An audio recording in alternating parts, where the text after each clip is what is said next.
Austin, what's the overriding feeling after last night? Yeah, obviously we were upset, to lose a game in that fashion. But we bad and really poor first half, but at least we showed heart and desire in the second half, tried to get back into it. A lot of teams can just cave in, and we didn't. We decided not to, and we pushed on and tried to tie it up as much as we could. But yeah, obviously we're not happy with the result. Where's the balance between acknowledging they're clearly very good and they're top of Europa League for a reason, but then looking at maybe the nature of the first half and what you feel you could have done better?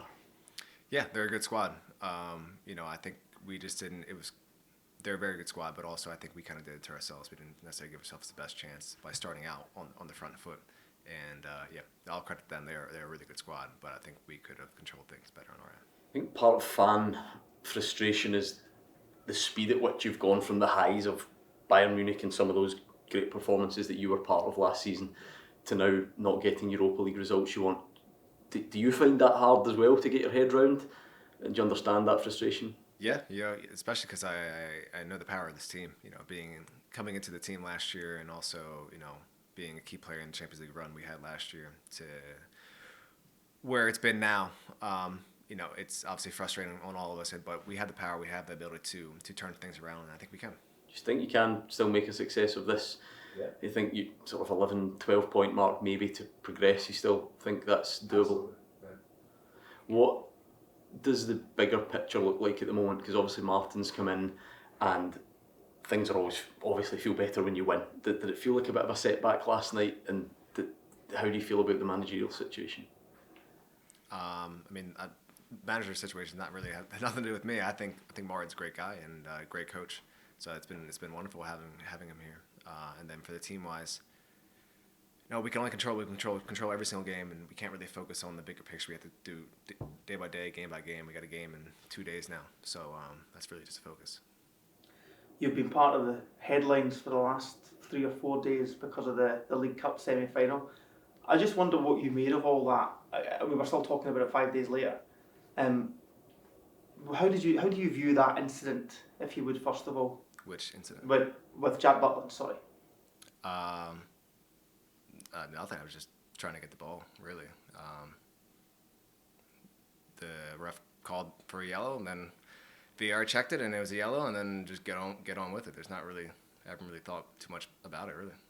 I think the rest of Scottish football has. It's been a very contentious subject. Do you think it's been blown out of proportion then, if that's the case? Probably. I think at the end of the day, we were the better side from the first half into the second half. So that's really all that matters. Do you have any fear at the time? Because nowadays there is a spotlight on it and all that stuff. You clearly looked apologetic in the moment. Did you fear that the yellow could have been worse? No, I tapped him, and obviously it wasn't. I didn't boot him in the head. I didn't actually mean. You could see my demeanor and my reaction to tapping him in the head. No, I didn't think it was anything. I just obviously apologetic. No one means to, boot somebody in the head or kick somebody in the head. I obviously tapped him in the head, and that's all it was. I didn't really think anything much of it. Obviously, it was apologetic, and you'd see my hands to him and say oh, sorry. No matter rivalry or whatever it is, that's not the kind of human I am. So yeah. You aware of how much these things do get blown out of proportion here then, to use your words, or do you manage to guard yourself from it? I appreciate you have to take our word then that it's been a big deal this week. Is that part of the sort of goldfish bowl we're in here? I think it's just the Rangers versus Celtic. I think no matter whatever side has a positive result, the other side's gonna say whatever, and it's just how football works, in this country and from this rivalry, and I don't think you can really escape that. Just going back to the league form, obviously Mark came in, and that sort of Wednesday game against Falkirk, it seemed to be what you guys wanted it to be in terms of that kind of performance.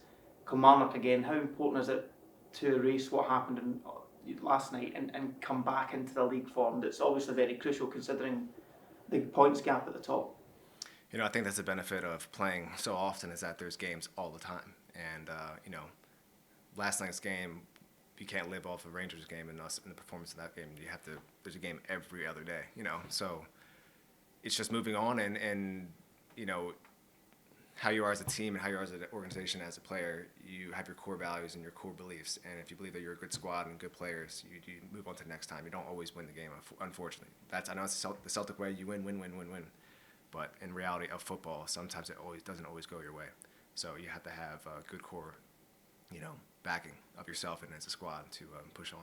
How's it been with Martin? He's kind of brought you back in to the fold after being missing for a few games with the previous manager. How have you found him as a person and as a manager, and how have you found being back in amongst the starting 11? He's great. I think, I said before I didn't know him personally before he came in, but his charisma and I said I didn't realize how funny he is too. So it's been really great. I think all the guys have really welcomed him in. Oh my gosh, welcome him in. Jeez, my gosh. I know. Jeez, I know. I just got back late. Yeah, we really accepted him, and he's coming, and we've all really enjoyed it. He's still learning, from him as well. You think of how highly he's regarded within the football club and within the world of football as a great manager. There must be someone that you can still learn from and take some real tidbits from. Yeah, absolutely. I mean, he's a legend of the game, legendary coach. So, yeah, he's a wealth of knowledge all of us to tap into.